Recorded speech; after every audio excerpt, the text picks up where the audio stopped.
కారణాలు, అలాగే పేరు ఓకే డేవిడ్ కిషోర్. ఓకే, ఈ 3 కారణాలు అందుకనే 3 పాయింట్లు. మొదటి వన్ ఏంటంటే అప్పడంలాగా వెళ్ళాడు. ఇప్పుడు ఎలా తయారైచ్చాడు? ఆయన పూరి కాదు, మనల్ని పూరి చేశాడు. అంటే అంత సంతోషాలు మనం ఎప్పుడంటే మనకు సంతోషం చెప్పండి, మన బిడ్డలను చూసాకే ఆ సంతోషం. కాబట్టి బిడ్డలు మీరు ఉన్నతమైన స్థితిలో ఉండటానికి దేవుడు మీకు ఇస్తాడు. మీకేమేమి అవసరమో దేవుడికి తెలుసు. ఆ సమయం ఒక చదువుతాం. పేతురు రాసిన మొదటి పత్రిక 5వ అధ్యాయం 6వ వచనాన్ని చదవండి. పేతురు రాసిన మొదటి పత్రిక 5వ అధ్యాయం 6.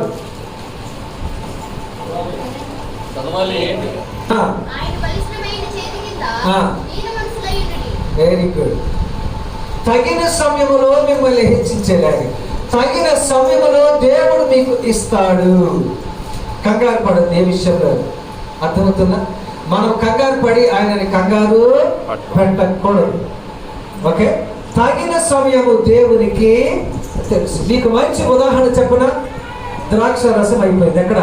కానా బిడ్డలో అయిపోతే మరియమ్మ యేసయ్య దగ్గరికి వచ్చి ఏమందట? ద్రాక్ష రసమా అయిపోయింది.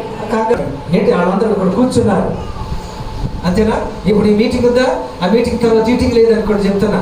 మీటింగ్ తర్వాత ఈటింగ్ ఉందా? అక్కడే ఉందా? మీటింగ్ తర్వాత ఈటింగ్. ఆ కంగారు లేదులే, నెమ్మది కొండుదామంటే మనం ఊరుకుంటామా? అసలు ఎంత కోపం వస్తుంది, అంత కోపం వస్తుంది.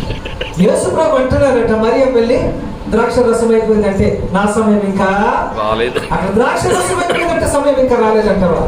అలాంటి గొప్ప కార్యాలు 111వ కీర్తన మనం చదివి ప్రార్థన చేసుకున్నాం.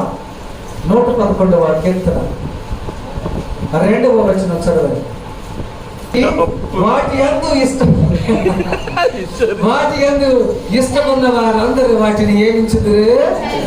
విచారించుదురు. గొప్ప క్రియలు ఎవరికి? తండ్రి రాస్తే ఎవరికంటే? దగ్గర ఏగిందంటే అనాథాశ్రయం కాస్తే రాస్తానంట.